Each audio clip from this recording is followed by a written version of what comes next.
We'll be, so for all those Facebook people, we'll be starting soon. We're just waiting for a couple of the pre-registered Zoom attendees to get in. All right, I like your host words. Great host. Host worthiness.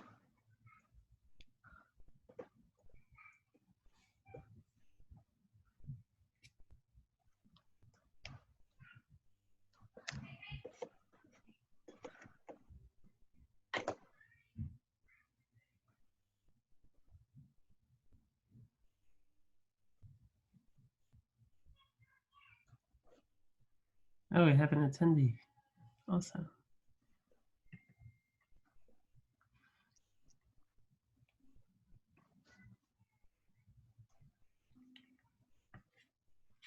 Okay, so I'm going to read. I'm going to introduce. Oh, it's still 6:59. Okay. We're waiting for 7. We're almost there.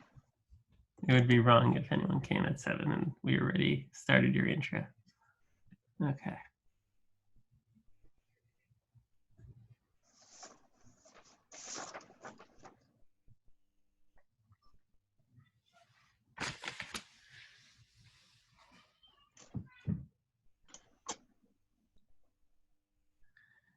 Okay, so 7 o'clock it is. Thank you everyone who is watching this either through Zoom or through Facebook. I'm really excited to introduce our speaker today, not just because he's very helpful, insightful, and intelligent, but he's also the newest staff psychologist at my OCD care, the Child Behavioral Health Division. So this is kicking off season 2 of the lecture series. And Dr. Ambrose is going to be speaking about unique challenges that we're all facing today, specifically how it affects parents of children with ADHD who may also be experiencing anxiety, and how it affects, remote learning. So that's a unique challenge, and we are really fortunate to have Dr. Ambrose present on this. So just a brief introduction, Dr. Ambrose is a licensed clinical psychologist with expertise in cognitive behavioral therapy across the lifespan.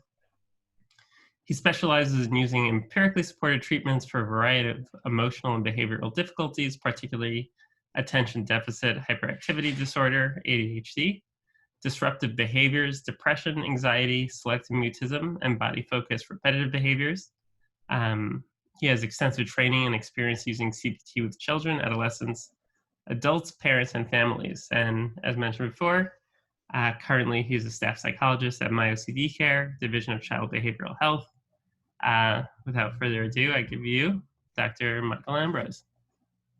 Thank you so much, Dr. Kamenetsky. It's a pleasure to be here and to be giving this webinar. I'm very excited because this is a topic that's near and dear to my heart. I just came off a postdoctoral fellowship working at NYU Child Study Center, where my supervisor developed a lot of the treatment that I'll be describing tonight. So let's get into it. So ADHD, anxiety, and the new school year, helping children organize and thrive with remote learning. So this is a challenge that we're all going through right now if we have children, and our schools are still figuring out exactly what they're doing this coming year, whether it's in person, whether it's all remote, some kind of blend of the two. So we're getting into some steps and hopefully some good practical advice on how to help manage that year through some of adapting some of the treatment literature on organizational skills training. So our agenda tonight, we just had those introductions. We'll talk really just briefly about ADHD and organizational skills. Sometimes we have anxiety and mood symptoms that come off secondary to having problems with our organizational skills or ADHD.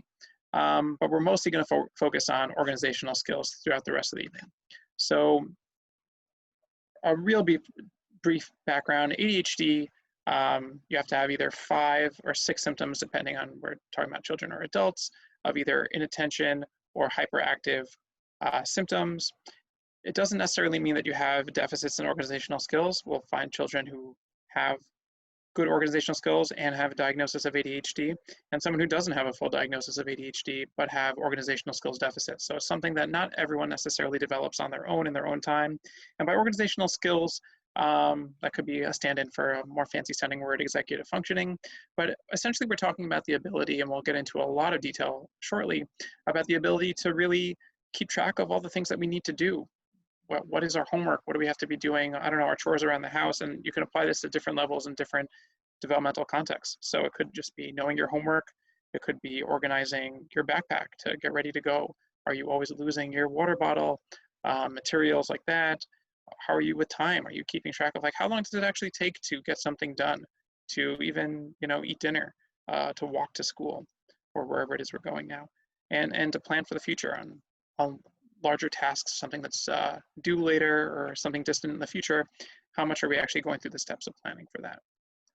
So when these things aren't going well, I mean, there's all sorts of secondary outcomes that can happen. So we can feel anxious. I posted earlier today, kind of like what happens when we have like a Tetris block. We're like, we're going to just fit in this one thing that we're going to get in the day. We have one thing to do, and it's 9 o'clock, and we're sure we're going to get it done. And then 5 o'clock, like, oh, that's still not done. It's so frustrating. I hate when that happens to me.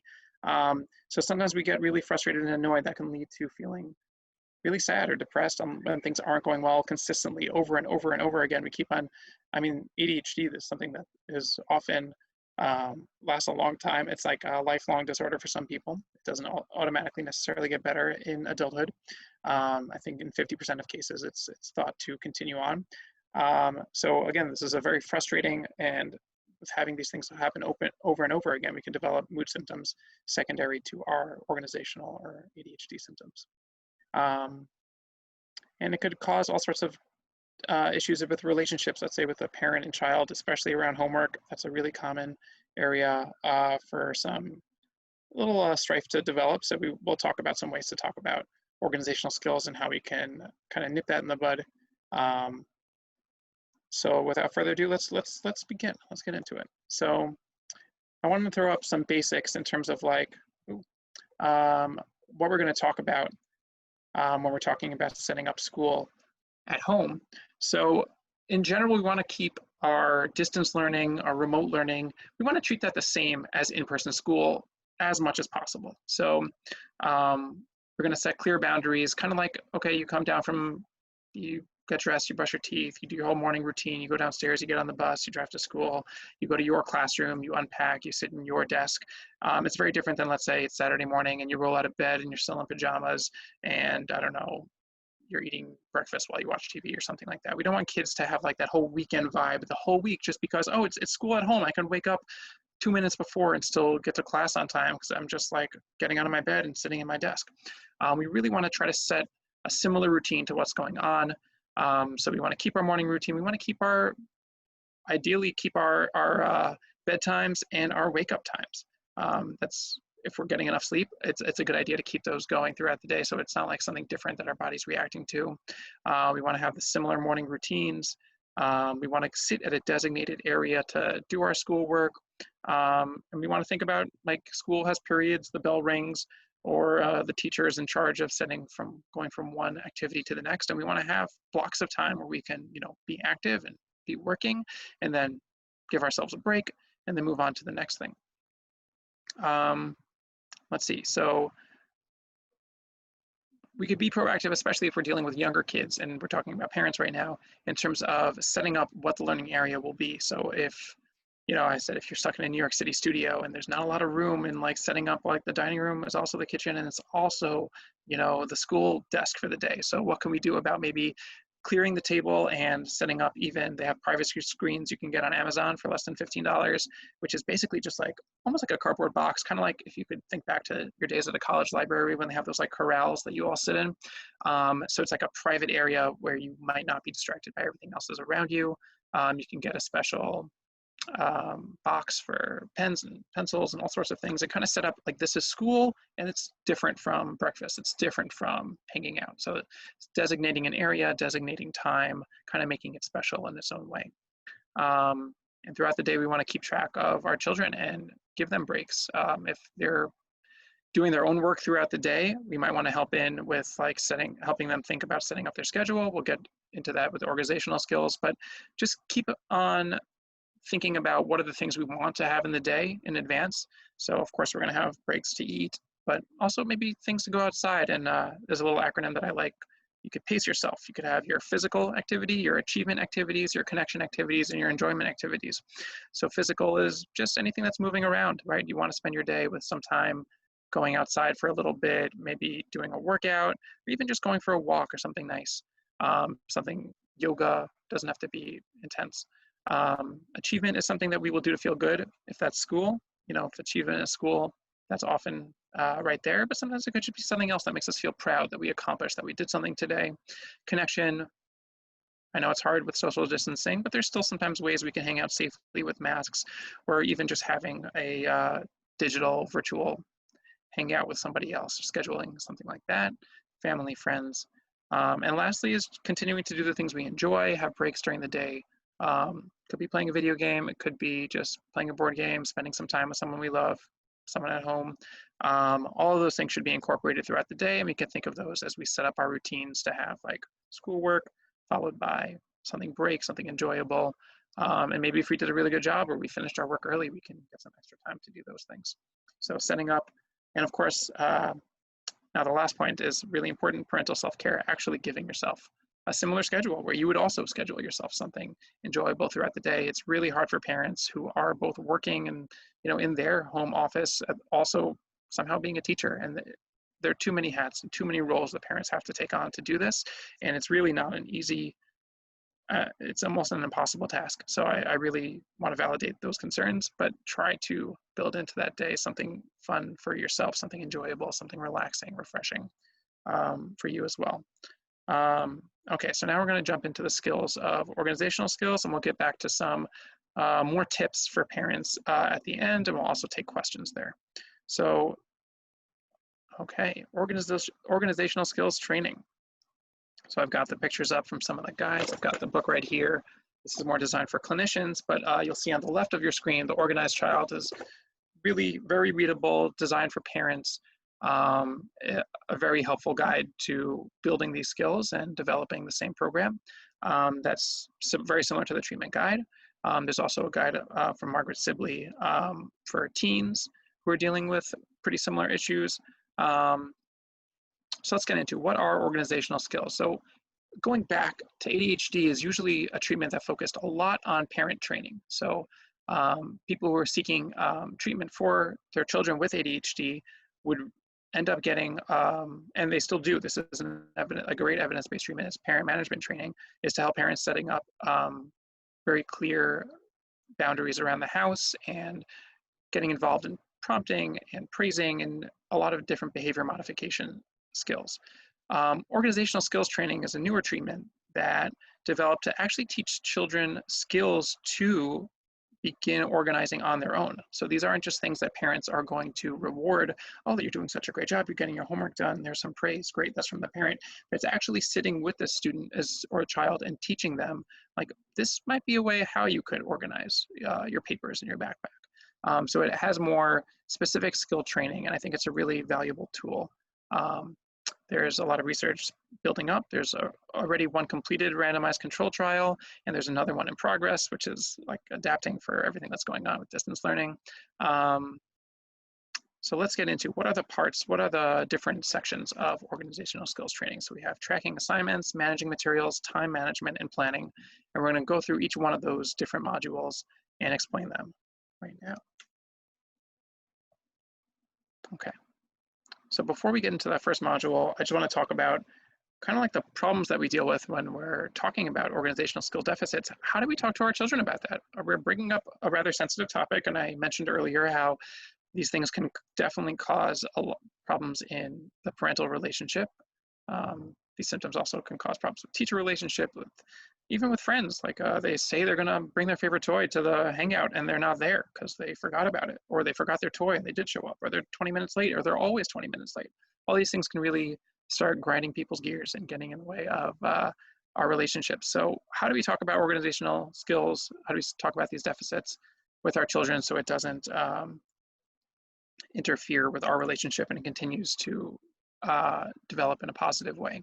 So we certainly don't want to internalize negative messages, right? We don't want children to say like, oh, like you're really having a real problem with this, and you're really bad at this or something like that. That could cause the child to have more anxiety or develop some pretty negative notions of themselves. So we want, in general, this is the how, and we'll talk about the what in a second, but in the how, we're going to talk about to our children about this. We're going to talk about setting the stage, just like having a nice conversation, a gentle introduction about like, oh, we're going to be talking about how we organize today.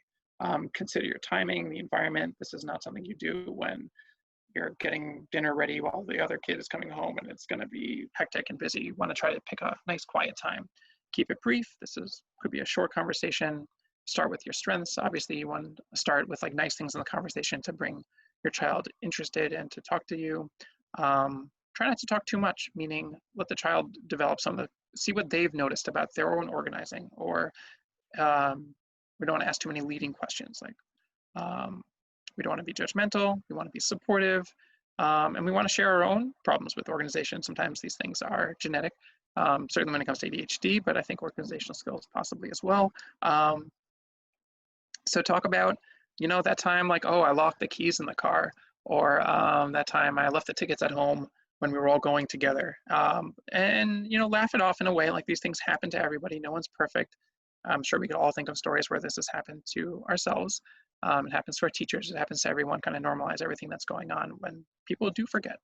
I don't know. It's impossible to leave the house and like remember like, oh, am I wearing a mask? Like I'm always constantly running back inside and it's like, oh, where's my mask? Okay. So how do we talk about these organizational skills? So in OST, in organizational skills training, you might hear me say OST a couple of times. We'll talk about the glitches. We externalize these problems, these organization, time management, and planning problems as glitches. So these are from the Organized Child book that I mentioned earlier. So we have some nice colorful like pictures of what these people might look like, these little glitches. So they go ahead and lose a glitch with his pockets empty, or the time bandit wearing so many clocks and hourglasses, and he's always excited when he's taking away our time when we didn't use it properly or when we lost that thing. So there's a couple of glitches that each corresponds to the area that we'll focus on. So organization, time management, planning, materials management, all of those things get their own glitch. And we want to say this isn't your fault. These are these glitches who come and get us. But we have in ourselves the mastermind here on our right who kind of stands in for when organizations are working well, when our executive functioning are functioning very nicely, and we want to strengthen him. We want to kind of give him our power and align with him to help beat all these glitches from stealing our time and making us forget our items. So this way the child won't can see this as a battle, can see this as something that they're working on together, and it's not their fault when these things go on. It's the glitch's fault, and kids tend to really like this, in my experience when I worked with children. So now we're getting into the first module. So here we like to focus on tracking assignments. So what is that? Tracking assignments essentially is keeping track of, like, how do you know you have to start somewhere and you have to know what you have to do. So we start off with our daily assignment record, which is essentially kind of like a to-do list, but with a little more detail than that. And I'll show you an example also from the Organized Child in a second. So this is one place where we can write everything down. We can write down, if we have schoolwork, we could write down about, well, class trips, those probably aren't happening right now, but I don't know, something fun that we're going to outside. So this is one place where we can keep track of everything. The go ahead and forget a glitch can get in the way. Or sometimes we have certain thoughts that stop us from getting in the way, like, oh, I don't need to write it down. I'm going to remember the homework. Or maybe nowadays if things are coming through emails or different portals, like, I don't need to write down my homework. It's coming in the portal, or I'll be able to check it in this other place later, or like it's all in my backpack and I'll be able to find it. But that's usually very unlikely, and it's hard to wade through all those other details that are in all those places. So it's good to start building these skills now, have one organized place where children can write down all the things they need to know that is due, what the assignment is, what materials they'll need to complete the assignment. So it could be homework and workbook or something like that for, let's say, pages 2 through 10. So they know that they need to bring their workbook home to complete the homework, and these are the pages that they'll need. Along with tracking assignments, the second part of tracking assignments is the assignment and test calendar, and that's starting to demarcate where things are due in time. So some things are often things, especially This is a treatment that was developed for 3rd, 4th, and 5th graders, and especially on the early end of that, like in 3rd grade, there's very little things that are not due the next day. Most items are like, okay, this is your homework, and you'll do that homework overnight, and you'll bring it in the next day. But occasionally you'll start getting more and more things that are due further out, like this will be due next week, or this is a large project. So we'll start like, or even there are other things to mark down, like this day is early dismissal, or something in the future, a birthday coming up. So, excuse me. These are things that you want to start writing down in time so you can get a sense of when these things are due or what's coming up in the future. Lastly, so a lot of parents and children want to know what's a better system to use, paper versus electronic. So to talk about that question right now, there is some research that actually does say that when we're writing things down physically, it can help us encode in our memory what those things are. And essentially it makes it easier for us to organize these assignments and what's happening. So it's really good to keep track of these things. So it's not just something that like, oh, I'll look it up in the portal, because we kind of have like a fuzzy understanding. It's very different when like the teacher said it, or it was on the blackboard, or it's on the portal and I'm taking it and I'm rewriting it again in my own words, in my own way. So I really understand what is due, what the assignment is, when it's due, all the parts of it, and we can really process it better. And the second thing is when we're writing down a piece of paper, or we have a notebook for this, it's actually a physical thing that must exist somewhere. So it's not just like in a folder buried deep in my computer somewhere and I can't find it, or it's in my email if I even open it up or know where to look, or in a portal.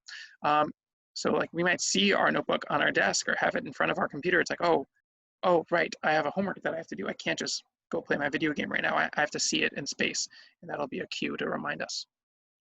Okay, so that covers tracking assignments, and feel free again to shoot in some questions. Dr. Kamenetsky will get them, and I'll see them too, and we can answer them throughout. So that covers tracking assignments for now. We're gonna move on. So this is a picture of a DAR that I got from the Organized Child, and this is just one way. There's no like perfect way that everyone can do it, but this is a way that we suggest. It's a sheet that you'll see has a subject, and we customize these for every student, every semester even, or every year, depending on what the subjects they're dealing with. A place for them to write down the homework, if you can see my mouse here, and then a separate place of what items do I need? Do I need a worksheet? Do I need to take home the textbook? What do I need to bring back to class tomorrow? And is there anything that's due later on? Is there an assignment that's due next week or something that I have to plan for? So we think that these are some of the essential parts that are needed for a daily assignment record. And here is an example of the assignment and test calendar. Again, this is like a full month view. We could do a 2-week view. It depends on what's going on or what is typical for our children to be dealing with. And it's just simply they could write down the month, write down all the days in it, and say what's coming up when. Okay, so moving on to the next module. There were 4 modules. We just did tracking assignments, and now we're doing managing materials. So how do we keep track of all our different materials? We'll do one for typical school. So that's your backpack and your lunchbox and your workbook and your textbook and your papers and all the things typical you have to keep track of throughout the day. So how do we manage all that stuff? How do we remember, especially during transitions, like what to bring to school? Like, oh, I did the homework, but I left it at home. That's such a common problem that goes on with our students. And it's so frustrating because they really did the homework and it's really sitting there at their desk at home and the teacher can't give them credit for it because they don't have it. And some teachers are lax or less lax in terms of getting it in late. But this is something we want to start building habits now of abilities to help transition from one area to the next. So keeping track of our physical folders, and then of course bringing the right materials back. It's like, oh, I really want to do the homework. I'm back at home, but my textbook's still in school, so I can't do it. Or I have to call my friend and they have to take a picture, and I'm constantly calling different parents and friends for them to take pictures of the assignment and send it to me. Those things could get frustrating on our relationship. So how do we keep track of all these things? So typically we like to recommend an accordion folder, which has really nice organization, has separate pockets for different subjects. It has good protection. It can fold and seal. So it's like, even if it's bumping around the backpack for a long time, you're not gonna have a bunch of crumpled up papers on the bottom. It'll still be neat and organized, even protected if there's a spill a little bit. So those are generally a good idea. But whatever system works will work with the parents to figure it out. It could be separate color-coded folders. Let's see. And then I'll jump to backpack checklist next, which is, okay, so that's how we keep track of all our things and keep them physically secure. And then the second thing is, I talked about those transitions. We actually keep a little list of what are the items that typically need to go back and forth for children to consult every time they're packing up or going. So if they're, arriving at school, they could take out all their stuff and maybe put it in different cubbies or hand it in. But then it's time to pack up at the end of the day, and they're just grabbing all their stuff, shoving it, and running. So this actually calls them to, before they zip up that backpack, they could take a look at this. It's usually like a protected kind of, almost like a luggage tag, you could think of it. It's a backpack checklist where they can check, okay, I have my lunchbox, I have my water bottle, do I remember my hat, do I have my homework folder? And that way they'll be checking that before they go. And the same thing when they're packing up to go to school, which really helps with bringing the right, correct homework back and forth, or the right materials that they'll need to complete the assignment the next day. And it really gets them thinking about what the next area is, as opposed to just leaving the environment without thinking next. So right in the middle of this, I threw in something called Weed It Out. So that's a procedure that children can be taught to go through, where every once in a while they take stock. Oftentimes we'll get kids with backpacks that are just bursting at the seams and full of just old assignments and crumpled up papers and hopefully not food. That is just like, hasn't been cleaned out in a long time. So Weed It Out is a procedure that children will go through. We could schedule it on their assignment and test calendar. Maybe a little more in the beginning, but once a week, once a month, depending on what's really needed for children, to go through all their items and just decide a really quick and simple decision. Is this something I need to keep? This is something, it's due right now. I'm reading this book still in school, or maybe this is something that can stay at home, or 3, is this something that's already completely done? I don't need to study from it again. It's kind of like garbage. Can I recycle it? Can I throw it out? So those are a couple of easy categories and helpful for children to run through. How are we on time? Okay. I'm gonna go through a little faster. I'm hoping to end at 7:45, and leave some time for questions. So feel free to shoot them in now and we'll address them later. So along with special times we're dealing with, there is now a management of digital materials that's really important, even for the younger school grades, because they're working on a computer, and we don't want our desktop to end up like the one that you see in the background with like a billion things just like taking over the desktop. And there's so many things that children have to keep track of. Even just in the past 6 months, I've been working with children in Google Classroom with multiple Gmail accounts and different ways of logging in and passwords for each separate one, and their after schools here, but their regular schools there, a portal for this class, which is separate from the rest of the school, which is just a different portal, or just getting random emails from teachers at different points during the day to let them know what the assignments are. There's really so much variability, and kind of every parent and student or therapist who's dealing or working with the students together, we have to figure out what it is that's going on, what are the materials that we have to keep track of, and how do we keep track of them digitally. I certainly recommend keeping track of a document or a password management software. I really love LastPass, but it might be simpler for students just to have it on a piece of paper. What are their logins? What are their passwords? Something that they keep secure, just to keep track of all the different things that they'll need. If there's Zoom links that change every day, if they're the same links, there's just a lot to keep track of. And parents can definitely help with children, depending on what's developmentally appropriate for them, to keep track of these things, or to start giving over the responsibility as children get older. So we want to manage our files and papers just like we do in the real world. We want to do those in the digital world. We want to develop a folder system so we can start putting the assignments in different areas that make sense. The last thing I definitely want to recommend is the same way that children complete their homework and complete their work, and then they get to school and like, oh, I left it at home.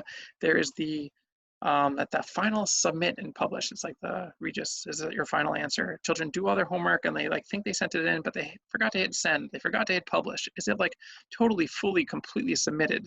So that's something that we want to check through and on our routines to make sure that all the homework really made it all the way in to the last step.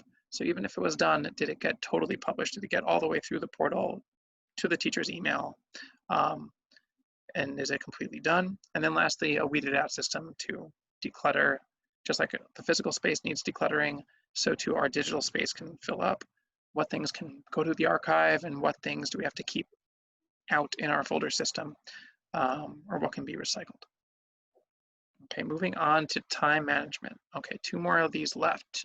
So time management, it's a very important set of skills that focus basically on our awareness of time. So we want to learn, on the one hand, how long does it take us to complete a task? And the other hand, like, where are we within time? So when is something due? What day of the week is it? Well, generally, what is our schedule of the week? What is our schedule of the day?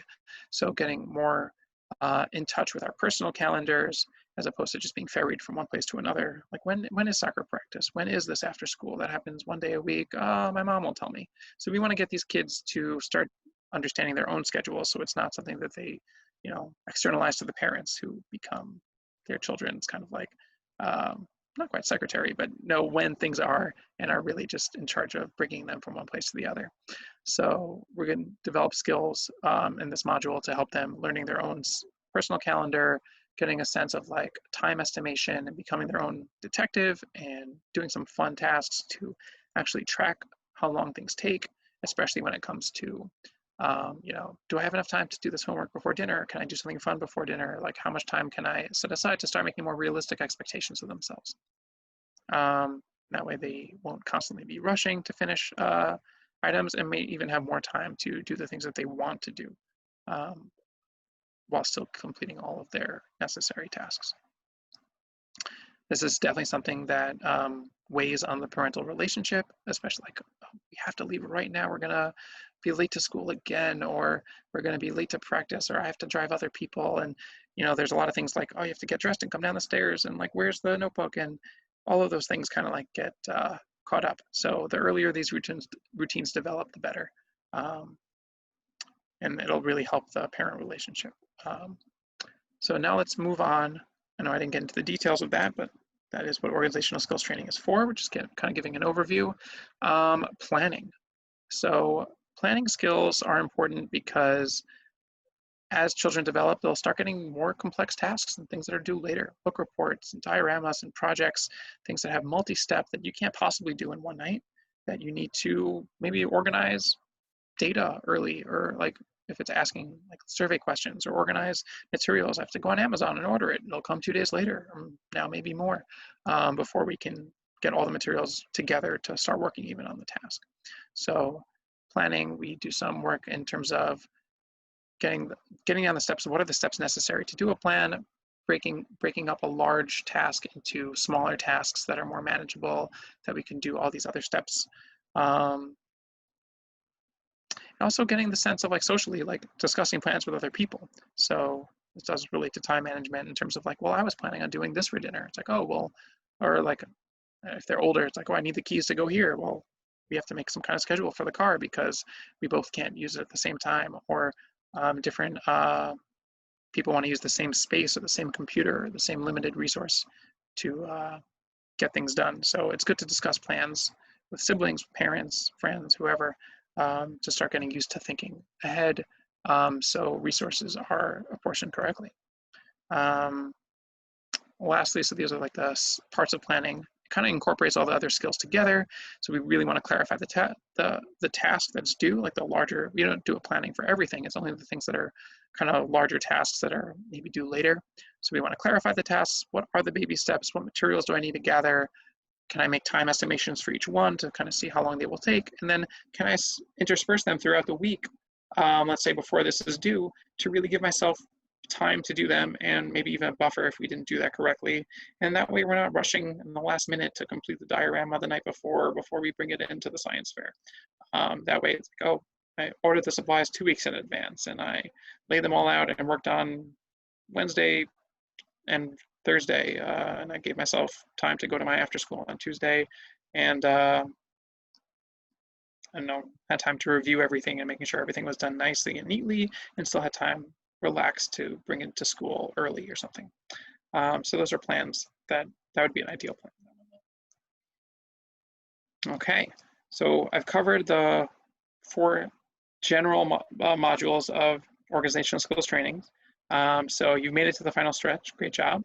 And I want to just give some more tips and talk, I think just 2 or 3 slides left, and then we'll take some more questions. And yeah, we're doing well on time. Okay, so we really want to set our children up for success here. This is really important. Like we want to be on their team. We want them to win. We want them to go well. So if they're not organizing by themselves, this is a great way to help them organize them, like to join them and support them and give them help to develop these skills, so they don't become dependent, and so they develop them together with you, but also taking more and more responsibility as they age.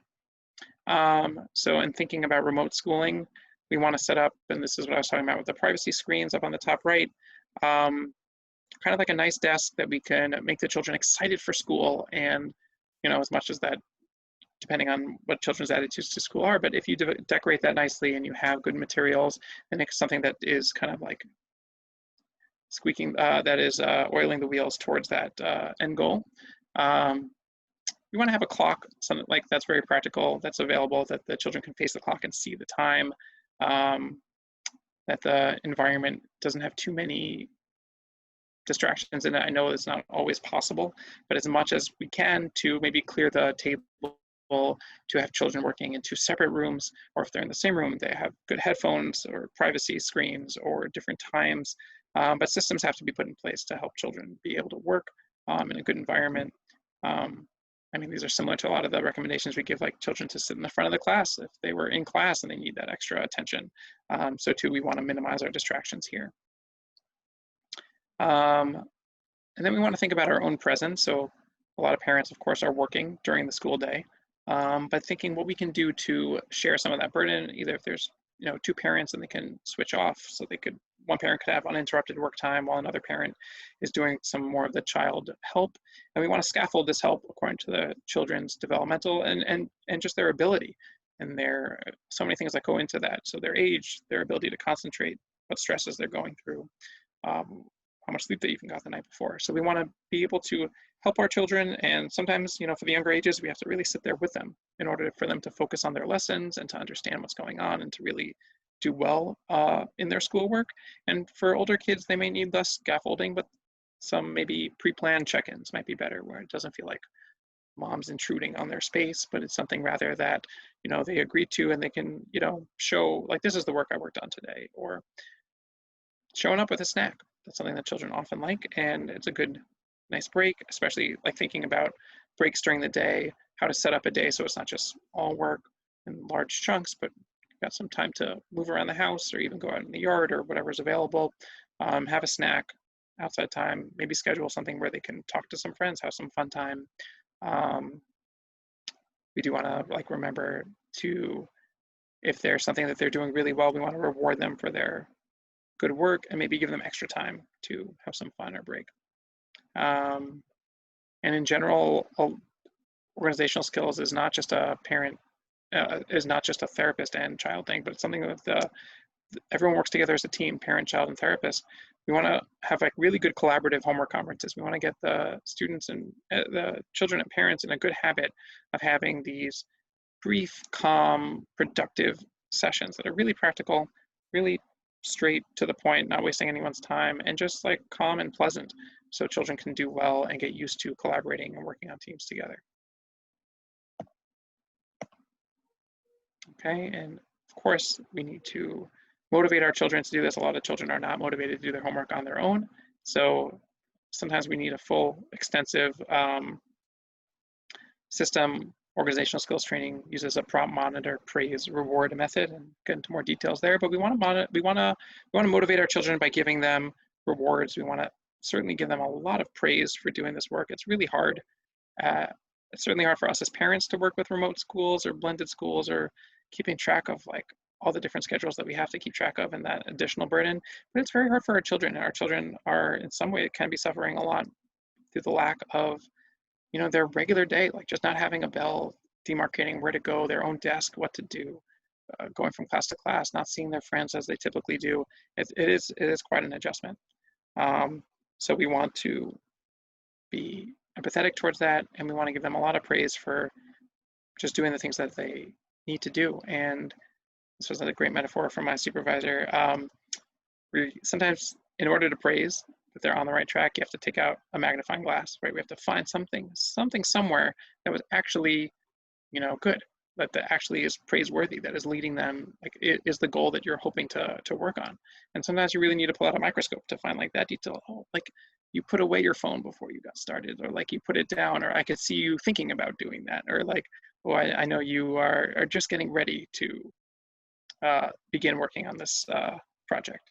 So that way we are at least positive and praising our children for working towards these goals. And we can certainly talk about developing an actual reward system with tangible rewards or privileges and other good things that children love, and that'll help them along the path to their own goals, or sometimes parents' goals, sometimes children's goals.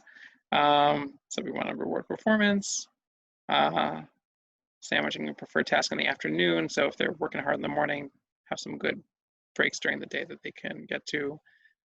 This is really important for parents to keep calm and manage their own emotions while they're helping out. Sometimes we need to take up time out ourselves before we can go help our children. If it gets really frustrating, like, oh, I came down and still nothing's done after 3 hours, like that could be really frustrating for a parent. Like, go in there cool, go in there calm. It's not going to help anything to go in there already angry or frustrated. Engage in our own self-care. Notice our ants. Those are our automatic negative thoughts. We want to squash those. So it's like, another day of this again, or this whole school system is completely messed up. And we'll have these like large global attributions to like, this is never going to go well, or like, I don't know, things about all sorts of really negative automatic thoughts about something in school, something about our day, and we want to notice those because they're not helpful in us getting toward our goals of getting our kids to succeed in remote schooling and blended schooling. It's really not easy, so we want to give ourselves a lot more care and not getting caught in those traps. Okay, we're getting to the end of time, so I just have 2 more slides, and then we can take some questions.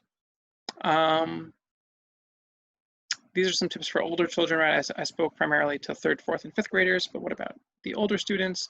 So got a high schooler who's really in class most of the day and seems independent and keeping track of it, but doesn't need your day-to-day help. But like, what are some tips for them? So if they're in class for a long time, it's easy for your eyes to glaze over and just like, oh, it's another lecture, and boom, boom, boom, you're sitting in this chair all day. So we certainly want to take that advice of taking those breaks. And we want to think even about like the lessons themselves. How can we make them more active? So oftentimes in the younger school, teachers are doing a good job of staying active. But think about for older students, take notes, keep an active system. Your learning to be really thought through. There's a lot of actually there isn't a lot of great research on this. It's still kind of developing in terms of how to make learning more active, but the deeper you process things, the better. In terms of your own memory, in terms of processing it, in terms of relationship to others, and developing your cognitive understanding of the topic and how it relates. Try to minimize the distractions. I know I'm certainly guilty of this, of having too many tabs open at once, but try to focus on really just one thing. So just the minimum amount needed to do the task. If we can go analog, highly recommend it to actually read that paper. If distraction's a problem. Too many tabs is certainly a problem for a lot of our students. So just try to keep just the one thing that we need open, distraction free as much as possible. Online tests, they're different than regular tests. We have to get used to open notes, being able to search through our notes, being able to find things on our computer to practice doing things like that. It is slightly different, and the way these things are measured are different. So we want to get used to practicing what's being measured, what achievement really looks like in these later grades. This is an interesting point. So digital controls, there are a lot of apps and even browser-based ones that are really interesting ways for parents to control and kind of take away a lot of the power struggles of having just free Wi-Fi all around, which is needed to do your work, but is also the same things that get kids caught up on social media or taking breaks. So there are ways of, and this is something that should be talked with the student or child in advance to see like when is appropriate for work time, when is appropriate for relaxation time, when is the router on, when is it off, when are certain social media apps, let's say, not going to work, and when is only the homework going to work, what is earned, All of those things are very helpful, and I think it reduces the power struggle from, let's say, a parent going and taking away the phone to just like, okay, it's 3 o'clock, all of a sudden the router goes back on and you have access to your Facebook again, or Instagram, or TikTok, whatever students are on these days. Roblox for the younger kids. That way, if things are earned, they can earn these things as opposed to parents taking away, because we do want to reduce those power struggles. Okay, so there's a good time to take some questions if we got any. I want to thank you all for coming and watching. I would really appreciate any feedback. You can get in touch with us by the information here. It's info@myocdcare.com. Our number is 646-504-1824. You can contact us at our website, myocdcare.com/contact. Let's see, Dr. Kamenetsky. If anyone shot you a question throughout, you can get it to me. Otherwise, we might end up just closing up soon. I don't see anything on my phone.